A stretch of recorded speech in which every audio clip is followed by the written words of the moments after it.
Thank you all for being here and for taking part in this 20 by 20 by 20 event hosted by Archizoom, which is part of the larger event, Sometimes Doing Nothing Leads to Something.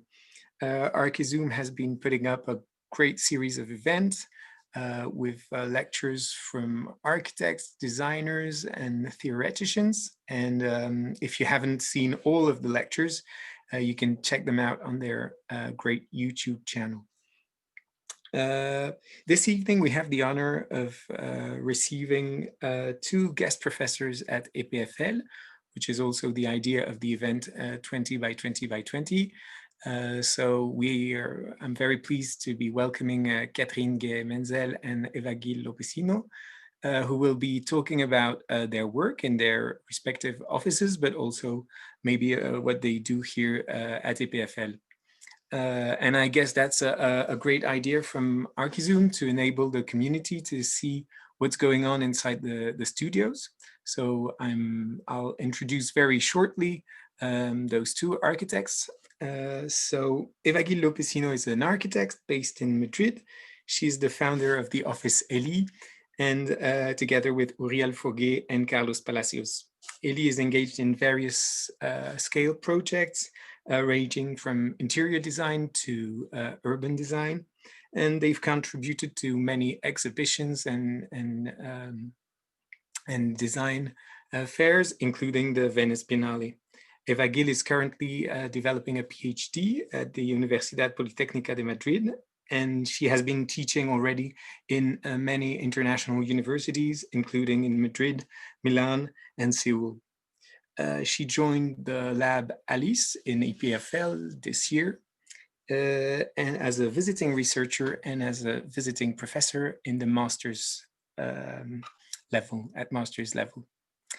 And we also have Catherine Gamenzel, who's an architect, graduated from ETH in Zurich with Andrea De Plaats, and she has worked also in various international offices, including Hans Koolhof and Herzog & de Meuron. She is the founder and lead of the office Gay-Menzel Architecture, based in Montet, together with Gamenzel. Their built work has include remarkable buildings in the region of Valais, and their projects have received many praises from the press and their peers, which led them to integrate the very closed and club of Fédération des Architectes Suisses, FAS. She is now a visiting professor at EPFL since September, also in the master's level. This is a lot of titles, a lot of things, but what you have to understand is that we have two very talented architects with us tonight. So I don't know to tell you about the format of today's lecture. We'll hear Catherine for 20 minutes and then Eva for 20 minutes. And then we'll have a short 20 minutes talk. In the end, if you want to ask questions, please do so in the talking window of Zoom, and we'll try to gather the questions. As we try to keep it quite tight and snappy to keep you awake during the Zoom events, I'll give now the screen to Catherine without further ado. Thank you very much both for being with us tonight. Thank you. So thank you so much for the invitation. Thank you, Tanguy, for this introduction. I am particularly pleased to talk about nothing, or rather the notion of doing nothing. Actually, as architects, we prefer to do something, but after thinking about the curious title of the Archizoom conferences, my thought brought me to question the relationship between doing nothing and doing something, or rather how much you have to do nothing. Since we moved back from Hamburg in 2009, we have been working in the Valais, mainly on transformation projects. This is a public square in Vernaya, in the center of the old village, one of our first projects. The inhabitants share a common space in the middle and have a private garden at the back of the houses. This space already conveys a strong neighborhood feeling, which represents on a high quality on both on a social, but also on a spatial level. We were interested in keeping these qualities, though the objective was to create space by using tree planted in a dense manner. It is called Place du Pas because the horses had to cross it slowly. The design of the previous square you see here highlighted in green, yellow, consisted of a circle of 8 maple trees with an old fountain in the middle. Some trees were ill and had to be removed. This gave us the opportunity to use the same spot and plant trees again and plant even more trees because it couldn't have been possible to plant them almost in the middle of the square. You see how the car have to turn around the trees to get to the private lots. We condensed some trees and moved the fountain towards the existing garden, which is on the east. 20 pine trees, very common species around Vernaya, very common of the plain landscape of the valley, were planted next to the existing red maple trees. We were inspired by the wilderness around and planted them randomly in a densified way. We worked on the small scale to generate intimacy with detailed thresholds like this stone paved pathway between the existing garden and this enclosed space between sculptural pine. We got them from a tree nursery, which is famous for delivering trees with a natural shape. We are interested in the balancing of the different layers of meaning. We see ourselves, our architects, as editors, able to generate a hierarchy between found qualities and new added one. Sometimes it evolves into subtle intervention like this project, and sometimes the interventions needs to be stronger, but it is still playing with the qualities found in and around the site. Here in this project, we confront the idea of the alpine nature into the main shopping street of Crans-Montana.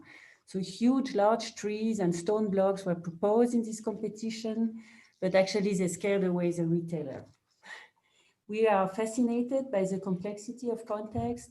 Every intervention is considered by us as a transformation of the existing. We are also convinced that through observation and weighting of the qualities found, architects can create meaningful environments. This meaning originates from the site and is understandable by anybody. To illustrate the idea of the editing of the layers present on the site, let me take you through the Maison Duc project, where we sometimes did nothing. You see a photograph of 2014 with 3 houses were abandoned for over 15 years. On this massing plan of Saint-Maurice, you see the abbey founded in 500 against the cliff of the martyr of Saint-Maurice. You also see the townhouse and the governor's house, both from the 18th century, and the Maison Duc at the corner, which even originated from earlier centuries. You see the Grand Rue, which is an ethos landmark protected by at a federal level. This is a survey plan of the archaeologists. So you recognize 3 different houses, both with 2 rooms, 2 modules, 1 kitchen at the back, and 1 living room at the front towards the street. And then the houses got extended at the back by similar size rooms, and this facade becomes an inner partition wall. This interested a lot because of the ambiguity to be inside or outside the house. In the end, the 4th house completed the volume as we know it today. You see the closets that the archaeologists told us would have been old passageway between the houses. So this is completing the room sequence of the modules to a complex spatial system with links between the house and sometimes even intertwined in the section. This is a couple of images before demolition. So you see the small partition wall that they had sometimes put into the rooms. Here is an example of a wallpaper. We found about 40 different types of it. Here, a Chinese decor, very fashionable in the 18th century. I was interested in showing construction site and demolition picture to show you what is behind the scene of a transformation like that. And here's the best preserved 18th century wood paneling living room with the original color, the first and only layer of paint, this blue glow you see there, which was preserved by wallpaper. This is unique. Normally you find like 3 to 9 layers of paint. So this is to give you an idea of the depth of historical layer and spatial layer. In red, you see the reconstruction part at the back. So we pursued the room sequence idea, adding room modules, and we cleaned up some partition as I showed you in the slide before. The ground floor plans connected now the 3 houses to a contemporary gallery of 250 square meters. We created 2 new thresholds to enable a promenade through the exhibition hall. The addition of 2 volumes creates double heights or double width spaces in section.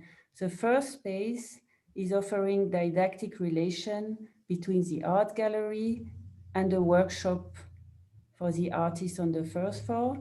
And on the second floor, 3 apartments are organized around a small courtyard, which is south-oriented and distributed separately by exterior stairs.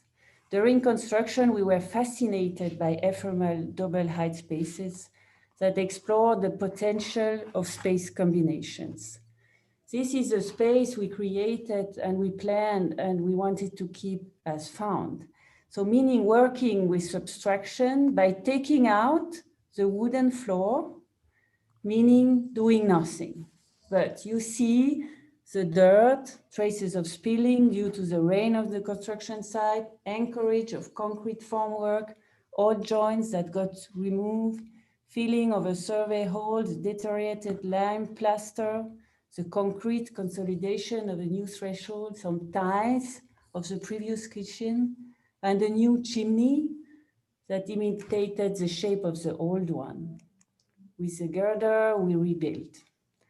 Our painter could even match the original greenish color to catch the patina of the wall.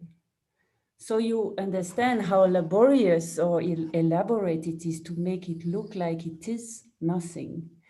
So that is why it is a deliberate choice to keep something from deteriorating or disappearing. It is the choice of not erasing previous times. Doing nothing sometimes preserves from becoming nothing. Doing as if you would be doing nothing enables keeping layers of meaning to preserve them from decades, for the next decades. So this means freezing some part of the project in time. This strategy reveals the memory of the site and make it recognizable by others. As architects, we can interfere in the timeline of our project. So you can choose to reveal or you decide to hide something. Here we discover a deeper layer of meaning. We discovered it on site behind the wood paneling of the 18th century on the second floor. This hall, we guess from the 17th century, that might have received some Christian object with a wall with decorative floral panels. So historical preservation is often about surveying and hiding back to preserve it from light or for deteriorating in general. So you cover it again with the found wood paneling that is restored. Here a witness of the as found original wood paneling. The conservation professional told us that the original color was the lighter part you see in the middle, and this is the closest we could get, and the client wanted to highlight it a little bit. I didn't even mention archaeological excavation under the house. It's very close to the Abbey of Saint-Maurice, so it's full of ruins of the High Middle Age. So you see in the foreground the eldest wall dated from 5th or 6th century after Christus. And we found some old Roman columns that testify the grandeur of Saint Maurice at the time. So the archaeologists surveyed the wall and completed the plan they have from the town of Saint Maurice. And then we built our project on top of it. So doing nothing, we can say in this case that doing nothing means hiding something. And this to me is a true nothing.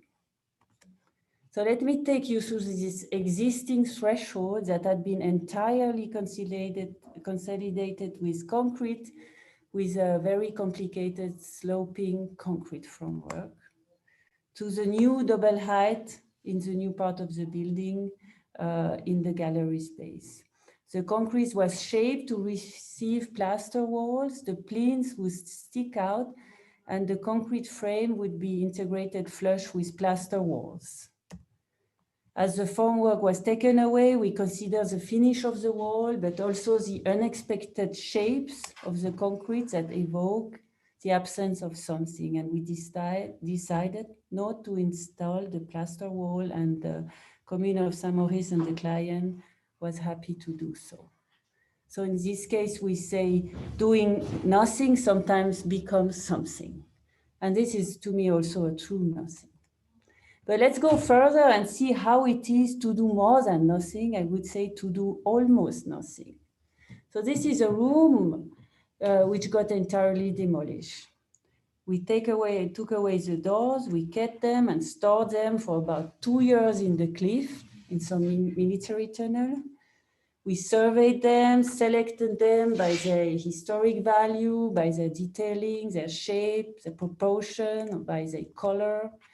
And José, who renovated churches in Portugal for 15 years, he worked on these doors, looked for the missing hinges and bought new ones, tarnished them when they were missing, makes them look old, because all the door needed some adjustment in height or in width to satisfy fire requirement for evacuation. So we chose to put back the doors into the same room, today out of concrete. They are used as regular doors or also as closet doors. The old hinges made it possible to get rid of the door frame. The doors were hung as painting. So doing almost nothing sometimes creates something. It is the objective of providing minimal interventions. Now I would like to show you a situation where we did something. So you see the reconstruction of the back of the Maison Duc that was demolished and rebuilt. You see the limit between the stone wall and the concrete wall. So we understood the new part as a cast of the previous house, as a negative. This is why the window detail is developed from the outside to the inside with inner wooden shutter. We use the same strategy for the interior of the gallery. This is one of the new passageway. You see how complicated the custom made formwork has to be. This detail evokes missing wood panels, something that disappeared. My conclusion, I would say a lot of something hides behind nothing, because for sure you rarely do nothing, but sometimes you need to do nothing and sometimes you need to do something. I guess the key is to find how much of nothing and how much of something. I would even say that it is easier to do something on your own than to do nothing, understanding the memory and the spirit of context when you consider every project as a transformation project. Well, so the amount of nothing is always related to the amount of something, and the control of this balance makes the architect you are, with your personal background, but also with your cultural horizon. And I would finish with this: the less you do, the more you have to think to finalize the coherence of your intervention. I was asked to tell about what we are doing in the semester. So urban legend is working on narratives that are based on a contextual imaginary. We were looking for a place rich in historical, topographical, and programmatic layers to become an inspiring basis for the development of a contextual narrative. Here is a plan of Martigny region, with the town Martigny with its spectacular geomorphology. We propose peripheral zone with 3 different site, orientation, topography, and landscape, called architectural fringe, industrial plain, and leisure valley. The first day of the semester, the student had to make a short site documentary which should deliver the narrator's vision of the site in order to complete the survey with personal impressions.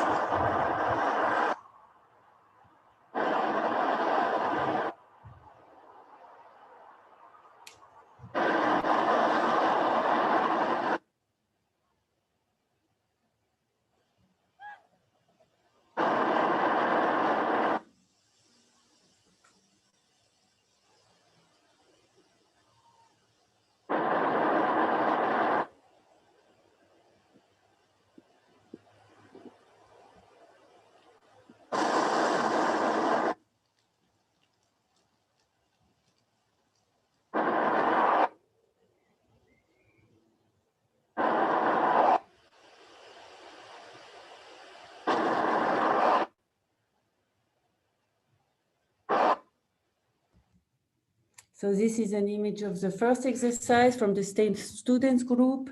We call it double exposure, which is a superimposition of 2 film still. In this case, the last image of the documentary. The second film still is from the movie Wings of Desire. Together with the narrative text, the image triggered the architectural project. So this methodology helps students understand the creative potential of context. The storyboard is a narrative tool that tells about the development of the project that is developed from the outside to the inside, from the landscape to threshold and facade in the first place. We were pleased to welcome Martina Foser for the landscape-oriented second review. This is an industrial plain site, so it's the second side with the abundant Martini fabric. The students proposed suspended villa under the steel structure of the fabric, with a garden on the ground floor that is not to be seen yet on this picture. This group was inspired by the entertainment or nightlife of the site. We imposed housing as a program, but asked for a second program that should be inspired by the narrative. So this is a drive-in movie theater with a motel, with a car park that can be used as a marketplace during the day. The cars for the motel are stored under a huge projection screen that is supported by the motel. These students were inspired by the movie Blade Runner and developed a casino marrying bling bling and agricultural atmosphere. For this project, a narrative or transformation room was brought by the student from the movie The Lobster. The ground is elevated, the earth becomes productive under a form of an earth brick fabric. Housing is developed on the roof together with an orchard park. The tempered living space of the dwelling unit is exploring the climatic value of a greenhouse.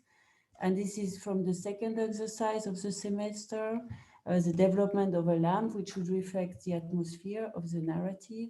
So prototypes are being made. So I'm showing you some picture of them, of different student group.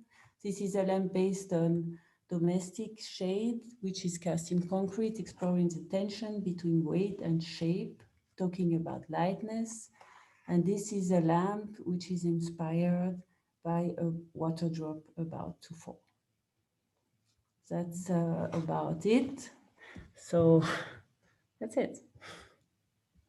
Thank you very much for this very interesting talk, those beautiful projects and this kind of glimpse on the work of the studio.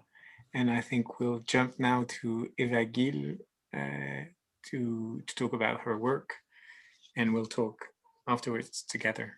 Okay, well, thank you so much, Tanguy, and thank you so much all the architecture Archizoom team or the staff because for this invitation. I mean, it's a pleasure to share it with Catherine because I think I'm really fond of her work and in the office, and I'm since the beginning in the semester we noticed that both of the studios will work with fictions since the beginning, and I think it's really interesting how the students are dealing with these situations, and well, I'm gonna show a little bit after also about our work. I don't know if you see my screen. Yeah. Okay. Well. Sometimes doing nothing leads to something. This is a really interesting question. I mean, every time we were thinking, I mean, as architects, we are trained or we are taught to do something, to be productive, to produce all the time. I mean, and for us as architects, as professionals, it's really difficult to stop for a while and think about what does doing nothing means, and it related to our work. And I think this is a question that and this is what is I was also we were collecting some questions that are raised in the Assemble and Caputo lecture, and also Brian Enos and so on, and we were trying to ask ourselves also the same questions related to our work. And and as Maria was saying, and Joe, shall we stop this lecture now because kind of nothing, like also when we were preparing the lecture, we were thinking about we are producing or we're doing a lot, and they're asking us to do or what does this doing nothing means, or if it will lead to reach something. And suddenly we remember this work of an Spanish artist, a performer that it's called Juan Dominguez. He's based in Berlin. He always starts his workshops and things with 5 minutes of doing nothing. He always invites people when they are working together to stop for a while, 5 minutes since the beginning of the first meeting, of doing nothing. And I've been with him in several workshops and so on, and it's really surprising what does this doing nothing means for different people. Some people lay down on the floor. Some people start to watching through the windows, or to stare to each other. I mean, it's really but this stopping, this making a break, it's really interesting in this, especially now with this time that it's been accelerating a lot and everything. We are all the time supposed to produce, and not to reproduce, them to produce. And I think this kind of action of doing nothing for a while, it's really interesting. And since we were doing with him with Juan Dominguez, every time we start a class with our students, not now through Zoom because it's not really nice, but we always try to start with 5 minutes of doing nothing, just to stop and clean our minds and clean our heads, and try like a white space in a museum without any picture or any painting or any sculpture, to have a moment to think about. And what does it mean in our architectural practice? We have a lot of conversations with, for example, we have been asked, and we will talk a lot with for example, with some art directors, or some art, the director for example, Matadero Madrid, Manuela Villa and Rosa Ferrer. They were asking us a lot, what does, because we were always inviting to our inhabitants of our projects, or especially housing, to do things. We are always inviting people to doing things, or not doing nothing, doing things, like acting in somehow, like interacting with the spaces we are proposing, with the devices we will letting them, offering them to interact and to inhabit, and to as a prototypes and so on. And especially in this, for example, we were discussing a lot about this project that it's the domestic one. Also with this one, I'm gonna this one, for example, that we are developing now, that for the Biennale of Istanbul with Orkantelan, that, for example, we are asking also microbial, like a microbes, so small, really small nano agents, non-humans inhabitants of our Earth, also to produce with us some kind of exchange. And also we are now, like, for example, working with 7,000 different species in 7 gardens in Istanbul. And even though we're working with small microorganisms, we are always asking them to do things and not doing nothing. I mean, and the most extremely example of our work is this Jane Fonda kit house that we were trying to, well, that we were doing for 2 museums in China and in Brussels, that we were bringing this centrality of the body to an extreme, and we were asking the future inhabitants to produce their own energy with their own bodies. I mean, and all the house suddenly transformed into a kind of like workout space that it will always producing energy by its own, but also with our action, with our doing something all the time, like how all this kind of like movement and social like organization will develop new bodies and new like domestic rituals and new like ways of working together. And then we have been doing we will have been doing this conversation with a lot of people, and then suddenly this question arose, and does it mean doing stuff that other people can see? Maybe this doing nothing is this, as Maria and you were asking themselves in like 2 weeks ago, or it seems like you are not doing anything, is doing nothing. Maybe when someone cannot tell you what are you doing as an architect here, maybe this it means that you are not doing nothing. And or is it projects that fail but may one day lead to something? You know, it's Maria and you were asking themselves also. And suddenly we decided to explain or to go deeply in this project that it's called Veranos de la Villa. We were invited as part of the artistic team to develop the urban strategy of this public summer festival that it's been held in Madrid since like 25, more like 30 years ago.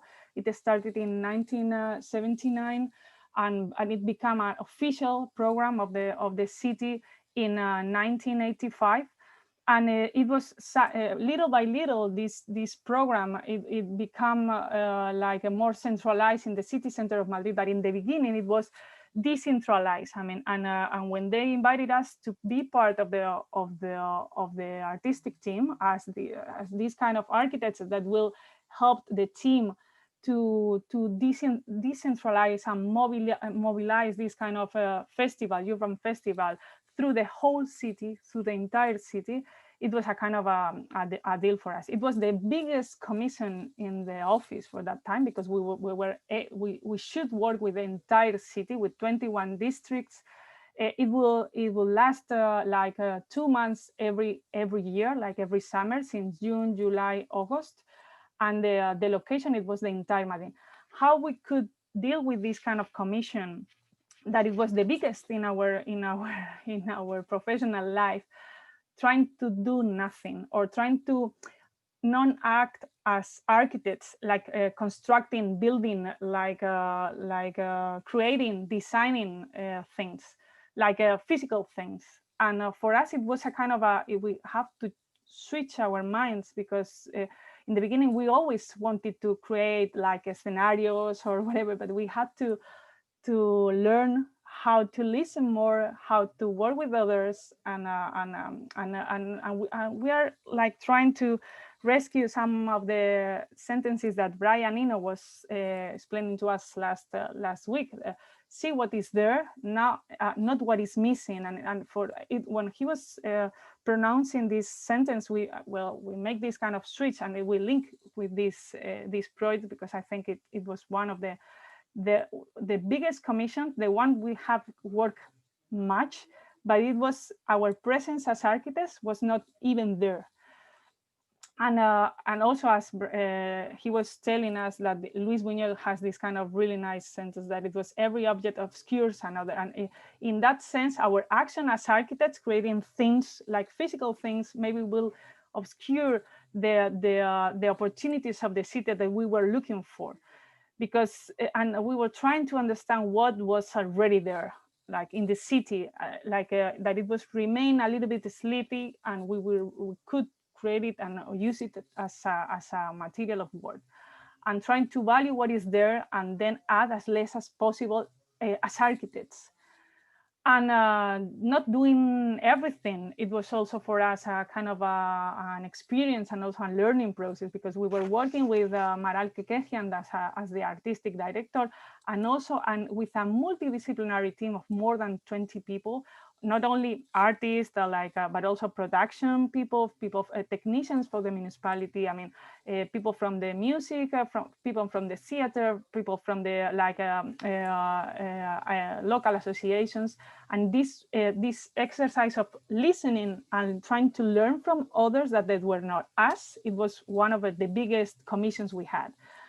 We were in charge of this kind of choosing this kind of new locations for this decentralizing festival, and we were invited to choose and to look for this kind of new locations. And it was the ideas that we have to work with. It was decentralization, unfold the city, offer the citizenship, spread the culture through the free culture, because you didn't have to pay to attend, enlarge the audience, trying to include as many audience as possible, children, humans, non-humans, elderly people, people that maybe are not always included in kind of these music theater festivals.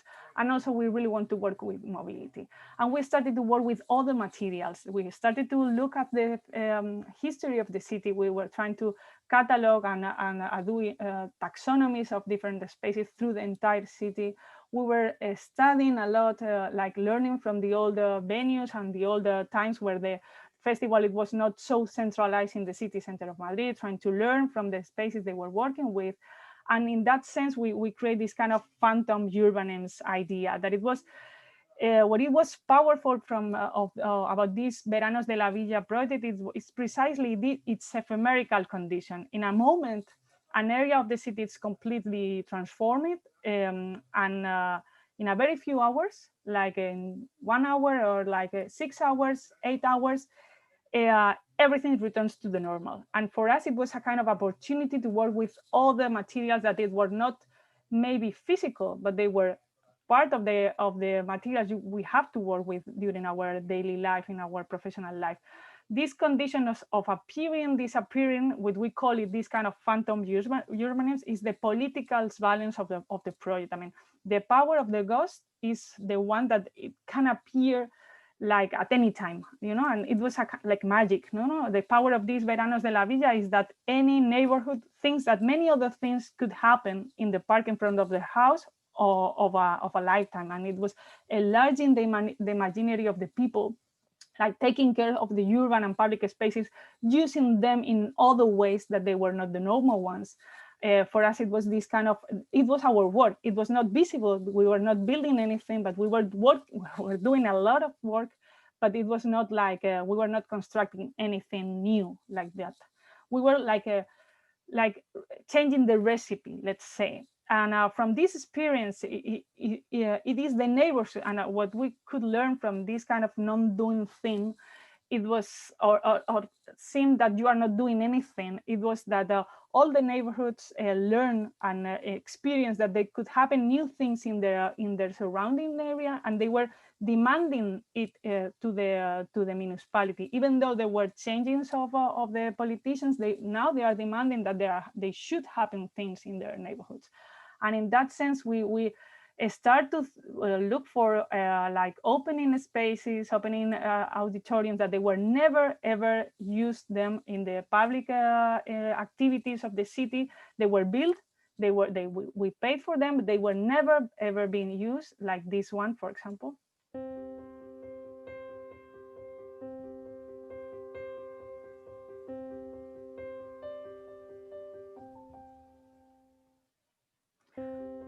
And suddenly it becomes one day in a flamenco concert. And after that, this first concert we made in 2016, every time the district during the summer started to use this auditorium as a summer cinema. They will never pay attention to that until we pointed out and we said, you have this, you have to use it. I mean, and you have to take care of this.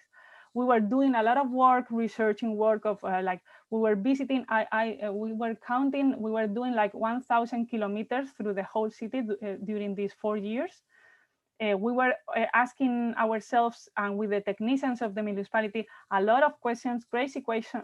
For example, look for the tallest and highest points in each district. And we were having these kind of collections of points of the highest spaces in the whole districts, and trying to figure out if we could add like balloons in the top of each point, just to create a kind of a network that it could be visible through the whole city. It was not feasible to do that, but we were trying.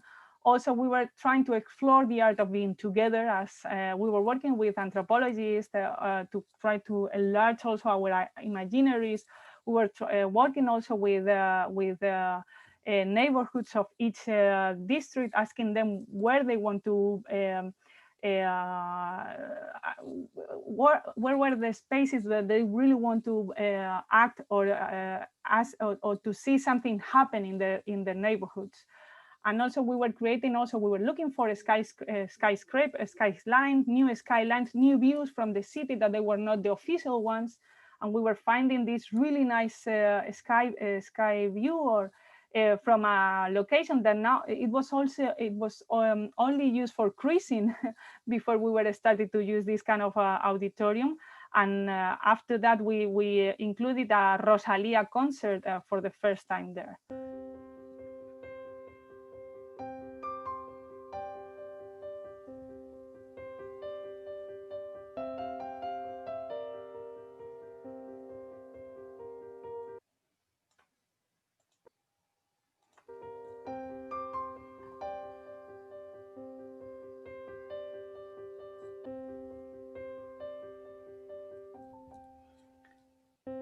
And suddenly it happens this.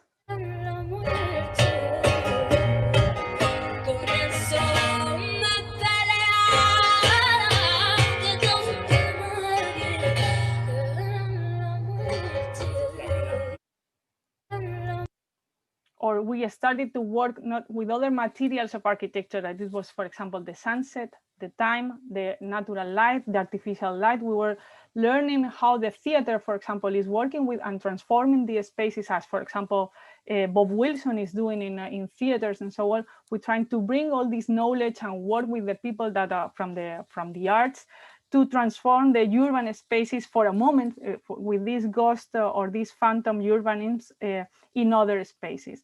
And we were doing a lot of work for the technicians with all these technical data that they were giving to the productions teams. We were working with these writers for the artists, with the production. We were working with a lot of things. But we were doing stuff one may notice, and we were working with other materials like position of the moon, for example. We were working with the sunset hour, the rush hour, the golden hour, the blue hour. We were making visible other citizens as children, like dogs, for example. Animals could come also with like disabled people, like elderly people, they were included. Also, we were looking for skylines from different from the official ones, trying to enlarge this kind of imaginary. They will create this kind of idea of our city of Madrid, looking for a real scenario, for example, based on a theater play. We were reading a lot of books and plays that they wanted to be part of the program of the festival. We were looking for locations in the city that will match with the content of the play or the novel or the book. So we were looking for clean and empty sky for fireworks, for example. We were asking ourselves different questions related with our profession, because we were not being architects. We couldn't achieve this kind of work. And also we were working, for example, we were transforming the main entrance of the cemetery into a concert venue, and it would never been done before. But after we were doing that, now it's been established a kind of a program of classical music and Baroque music that every 3 months they use this kind of main entrance of La Almudena Cemetery into a concert hall. And we were started to work with artificial light also. We were also working with the idea how the urban scenarios or the urban imaginary is changing with the artificial light. And I'm gonna finish with these other ordinary spaces that are already in our city, that they are like becoming something else. Like for example, these like sports fields that it's in the middle of a suburban like neighborhood, and we transform it into a karaoke with an artist, Anto, and we were doing this kind of 360 projects with working with all the artist team. Also, for example, the last project, this last part of this festival that I really want to show, it was this part of nature in the middle of the city. They were asking us to find a place where children and their parents could sleep for one night on over the stars. And and also we are kind of a narrative or a playing thing, and we were looking for a place with the artist to achieve this kind of thing, that we were able to give part of the city to sleep for a while one day. Creemos que hay que ocupar más espacios con el juego, que los niños no se pueden quedar invisibles. Los lugares donde pueden estar los niños también son más habitables para todos los demás ciudadanos. Sobre todo es una llamada al encuentro de noche, a compartir y a celebrar. On one of the last parts, we have to that they were asking us to change the location for the fireworks, and we were working with choreography with a choreographer and a company of pyrotechnic to find a place where the biggest amount of clean sky in Madrid, it was available with a slope to offer all the audience a good view and a good sound. And we were working with sound, working with also with the water, because they need water to. And it was a really difficult work of our action as architect. It was almost invisible, and it's really difficult to explain someone that it was not there. But I think it was something that we will learning, that this doing nothing as an architect, or maybe it seems that we were not doing nothing, it was becoming something. And I should say that after 4 years of doing this kind of urban strategy with the municipality, now there are a lot of local and neighborhoods that are demanding the use of these spaces, because they discover it and they imagine themselves using these kind of spaces in other ways. They were enlarging this kind of imaginary. And to finish, I really want to show part of the work we are developing in the studio, in the master. I mean, it was difficult to find this link in between doing nothing, because we are asking them to produce a lot, and it was difficult for us to find a kind of a link of a connection. But I really want to bring this part of their work of Emma Lacerlet, for example, one of our students, that she was working. We were asking them to work with a film, and maybe what is all the knowledge that we could extract for related to domesticity and housing and so on.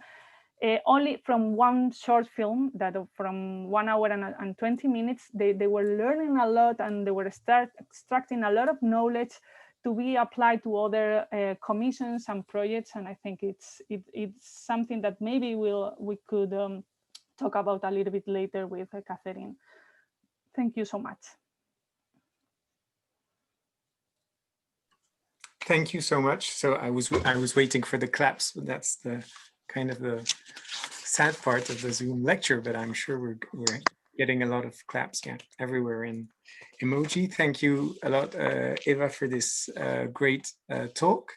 So now I guess we'll have a few minutes to talk together and to talk maybe about what links both of your work and also what sets them apart, because obviously with the lectures tonight we can see some links but also some different parts. So maybe the first question I have is linked to the name of the lecture tonight, well, of the Archizoom series, Sometimes Doing Nothing, and which is of course a reference to the performance by Alice. And my idea is doing nothing, or at least doing less, a way for you to deal with the issues of our time.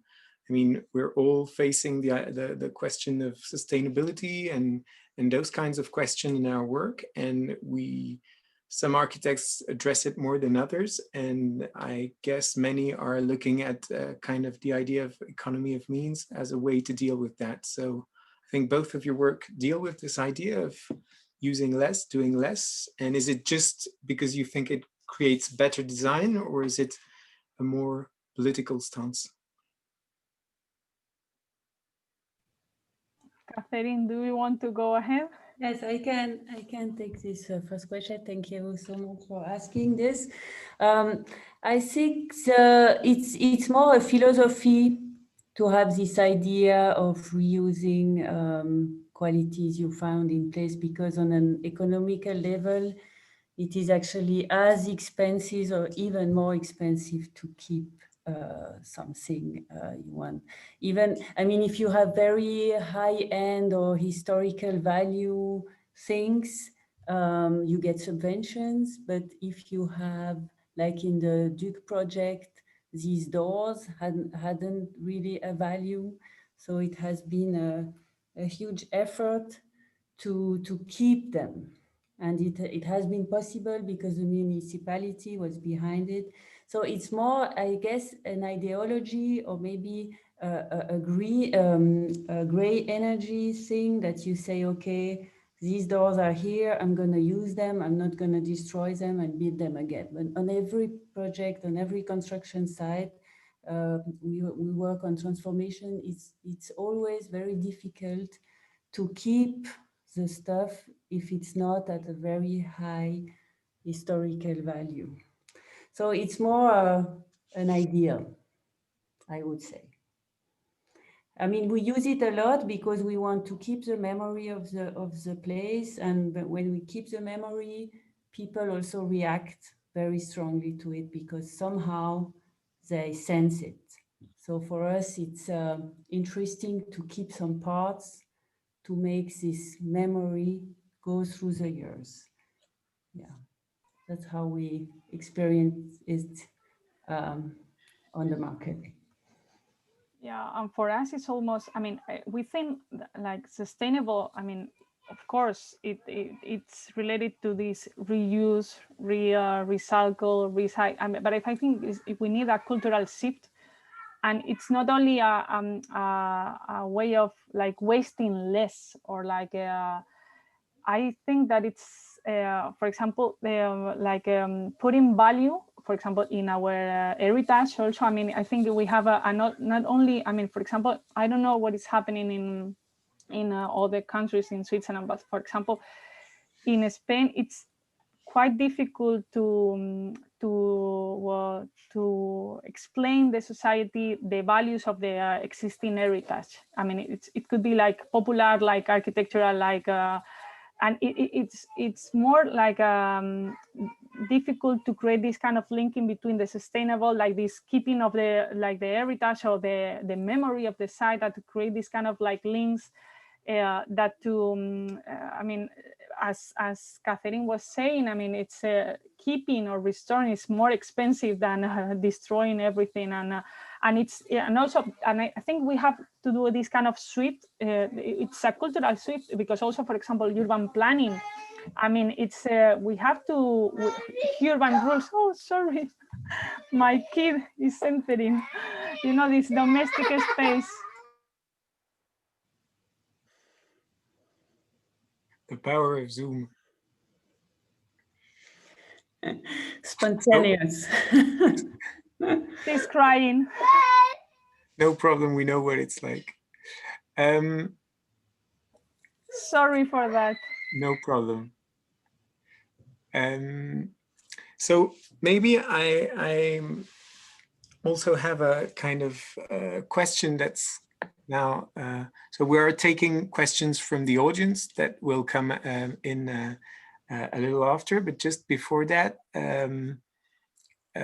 I had a question about the way you use narration in your projects, and I think it's kind of also maybe different approaches to narration, as I can also see in what Catherine has showed us a relationship to the history of materials, and also with Eva a great look at the usage of the sites and how people actually use the spaces. So how do you think is narration has not always been a tool for architects? It may be something quite recent that younger generations are trying to develop, maybe to cope with new issues that they're facing. Is it something that you have always worked with during using narration, or is it, do you think, something quite new? And what's the difference for you between that and using history as a tool in your projects? Maybe I start with the work we are doing in the semester. I understand narration as the narration as we use it is contextual imaginary as a methodology, actually, because I think that every architect will be able to find a known narration. I mean, it's helping now with movies to discover, for the students to discover inside themselves the power of their own imaginary, and maybe it can be next time when they do other projects, it's more about remembrance they have, movies they've seen, theaters they have seen, but that they learn to use their own sensibility and to mix it with the context to take something out of it. So that's, for me, it's more a methodology. I think it has always been there. The best architects have a very strong narrative. Maybe they don't talk about narrative, but I think it's always been very present in architect by every architect. I don't think it's new. Yeah. Well, in our case, I mean, we really like to work with fiction. Maybe it's related with narrative, but maybe as it's a way of escaping and to enlarging also our imaginaries, to work with, for example, really ordinary questions that are affecting us as human beings and also as inhabitants, also because we are architects, but we are inhabitant since we just has born the spaces, and it's really difficult to forget for a while this kind of knowledge that we have already, even though you are not an architect, also because you are inhabiting the spaces sometimes. And fictions are really good opportunities to learn from them and to like open the black box that they have, like because they are offering new ways, they are like reinventing somehow, they are proposing things that we can talk about utopias, dystopias, and so on, but they were enlarging, is related especially with domesticity and housing, that they are the topics we are working with right now. Fiction for us is a kind of a methodology, as Catherine was telling us, that it will help us to escape from these kind of ordinary like housing spaces that we are all experiencing, like especially now with the whole COVID situation, that we were spending a lot of time in our houses, and all of us has ideas about what we are missing, or we could change about our domestic spaces. And I think in that sense, fictions, now we are working with movies, but we can work with novels, we can work with other type of fictions in these kind of things, trying to find in that narratives like ways of testing new ways as a laboratory of being or inhabitant space, interior spaces, and also exterior space. And I think it's learning from that. I think it's a really good. It's not new. I mean, and but trying to grab or like. Go deep into the society. Sometimes they are like proposing. I think it will give us new ideas, maybe to face and to test in ourselves in our daily lives. Yeah, so it's also a way to invent other ways to be to take a step aside of normality and create new projects. I was going to ask a question to you, Eva, but we also received a very good questions from Veronique in the feed, and I think which relates to the work of Catherine. And I think both are a little bit related. My question, but I'll try to mix both so we can get a complete answer. And I'll try not to mess up too much with the question of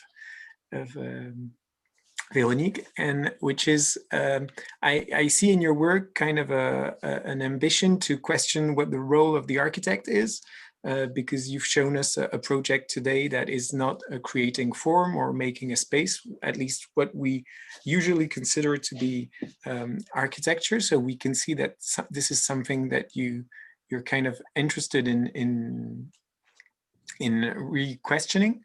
And the question of Veronique was asking if, for Catherine, if when working on existing buildings and keeping historical layers in their state of decay or repairing them while doing almost nothing, are you sometimes invited into new roles? So I saw that as a kind of also a question about what the architect should be. Roles such as the housekeeper, the repairer, the cleaner, the concierge of the building. With regards to transformation, it can be interesting to accompany, for example, a building over a longer period of time. Are the clients you worked with interested in this shift of thinking on the traditional role of the architect? And that also relates to your work, Eva, which takes place upon several editions of the festival, many years. So is that something that can relate both of your work? How do you deal with this time of expansion of the job of the architect? So for the question of the role of the architect, concierge, we are certainly for sure. Cleaner as well, psychologist also. But we actually in the office really love the teamwork with the craftsmen. So we almost always develop architecture with craftsmen, which we actually love, even when we do when we plan, not only on the construction site, but already when we plan. So it's a position of the architect that is not absolutely dominating everything. And this is what we share as an idea. And it's kind of a way of life that you're not going to do everything, but you're going to build a team and you're going to work with other people that are going to do other things. So maybe sometimes the project gets a little away from your control, and it's there that unexpected is happening, and it's almost always for the good. And for the longer period of time question, we think about construction sites becoming in an end and evolving again. But this evolving, we are thinking about it, but we are not a part of it anymore, which is actually great because we leave the building to the people and they can use it the best way they want to use it. But we're not gonna interfere and say, why don't you do this? Why don't you do that? So we provide a tool that the people can use and appropriate.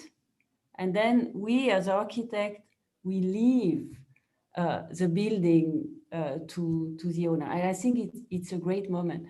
I love to see that housing is used differently as I thought in the first place, that people are changing it and that it's still working. And that's the scope of creating architecture. I think it's to leave this freedom to the user, that he feels at home and not in the home of the architect. So we have an idea which is maybe is the idea of not controlling the whole process, because even as an architect, when you intervene, often projects are already 10 years old, because politicians are buying stuff, are creating the moment that to develop master plans, to buy a lot or whatever. So we are only a part of this bigger project, which is to give the owner a tool. Yeah, well, in our case, I mean, we totally agree with Catherine. I mean, for us, I mean, we haven't thought that the architects are superheroes or and superheroes, not superheroines. I mean, because I haven't been touched about female architects like since during my academic career. I mean, I have to look for myself to find references, female references to learn from. And in that sense, I don't. We especially in our office. I mean, architects' work it has been all the time a teamwork. I mean, constructing a cathedral. I mean, there was no I mean, there was an architect there. I mean, or there were builders, but there was not an authorship.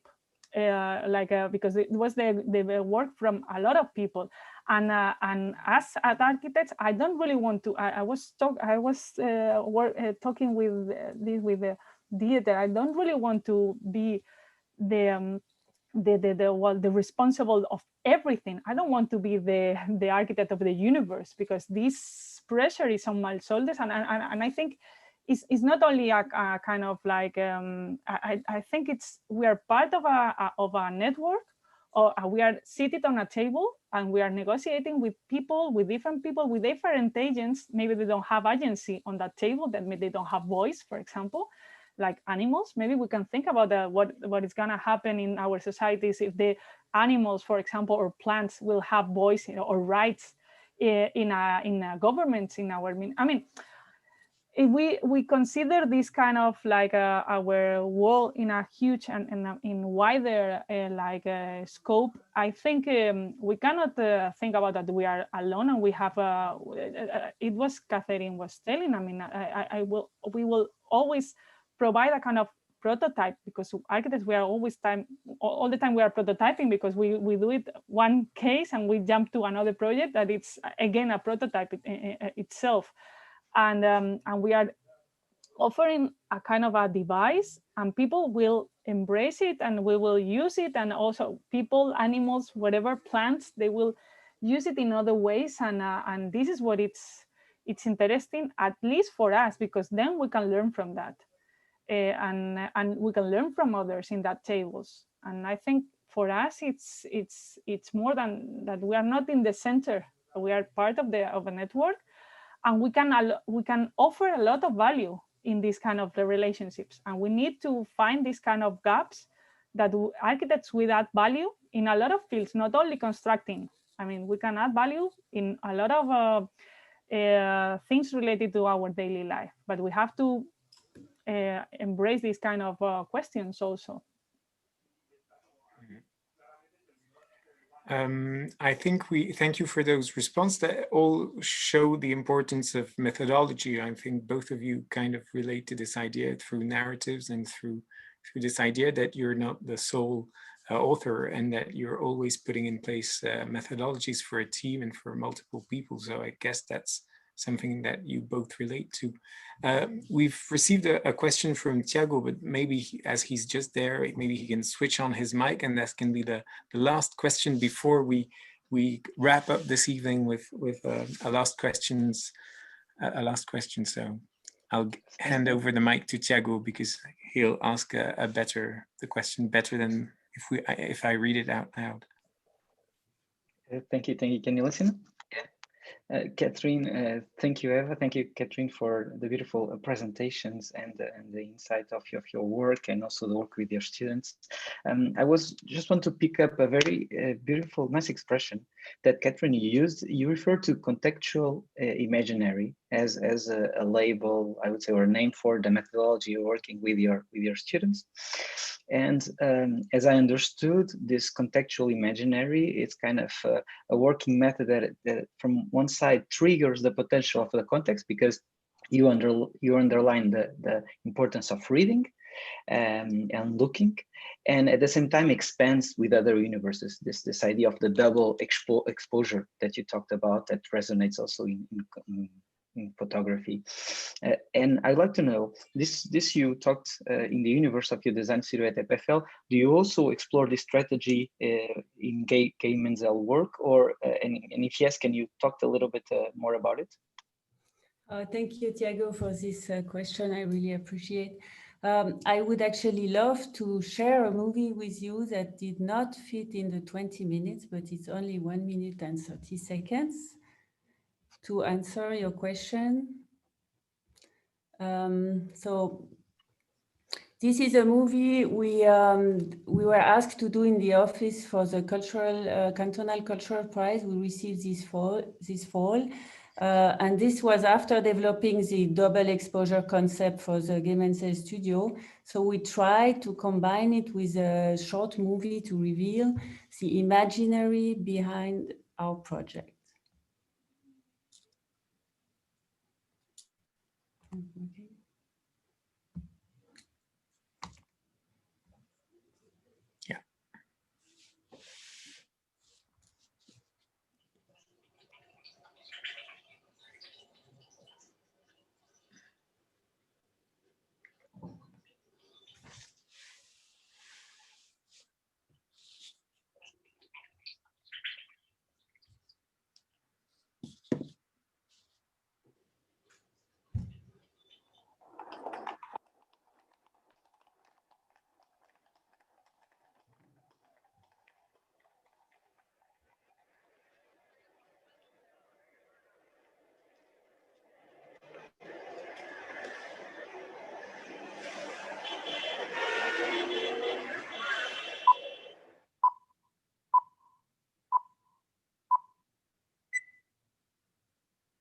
Casa Daggett. Oh yeah, that's where you're going to find the center of energy, and they've got those in Arizona too. You know, I know that there's wonderful grounds that have more.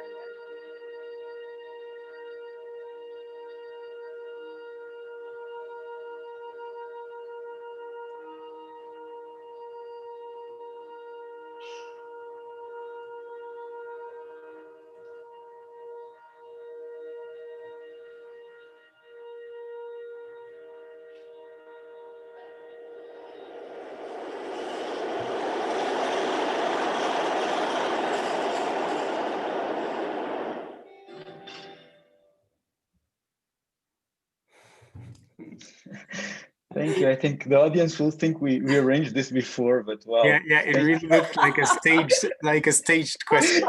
Well, I knew you were very sharp on the 20 minutes. That's why I didn't put it. Well, thanks for staying. That answers my question. Yeah, that was a great answer. So maybe to wrap up, I just wanted to ask you both if you had, because it's kind of a tradition in the 20 by 20 by 20 format. Do you have a book you would like to share with the audience tonight before we end this talk? Yeah. I'm reading now this history of collective living, like forms of shared housing, that it has been published this year, I think, like 4 months ago, like in the ETH, because they are talking about like the commons, the cooperatives, and so on. And we are working with these topics in the studio. And I was reading this. I just bought it like 3 weeks ago. And I'm reading it with all their books related to cooperatives and housing in Switzerland and also in. But I think this is a really good one. It's this one. Yeah, thank you so much. And Catherine, do you have a book to share with us tonight? Yes, sure.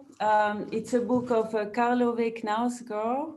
He's a novelist. He wrote, I think, 2009 to 2011, My Struggle. It's an autobiography, and it's a very sharp description of, it's very precise and very detailed description of a daily life.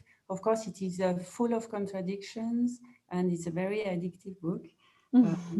What I like about this is the observation of the reality, and it is because you cannot really understand reality sometimes, and to me it's a book about contradiction and life, and I really recommend it to you. Great. Can you show it again? Don't start with the death of the father. Start with Men in Love. Men in Love. Okay. Well, thank you both for sharing your work and all your thoughts with us tonight. And thanks for the large audience that came with us. Also, I'd like to thank, of course, the whole staff of Archizoom, who's been planning and organizing this lecture and for inviting me to moderate it. So thanks to Cyril, Teresa, Silvia, Thiago, and Elena, and maybe I'm missing others, but great organization and a great way to be a little bit together in those awkward times. So we're looking forward to having real lectures, but this is also a great way to be together. And most of all to keep in touch with what's going on in the school. So thanks again for being with us, and thank you so much. Have a great evening, everyone. Great, Thank you. Thank you. Maybe we can all turn on. You can open the mic and the videos. Yeah. Merci. Thank you. Bravo, merci. Merci. Bye. Bye-bye. Bravo, Thank you so much. Bye, Eva. Thank you. Eva. Nice. Thank you so much. I meet you. We will meet, Eva. Yes, we Promise. should. Yeah. I don't know when. Thank you so much. So have a nice end of the semester. Yeah, you too. You should.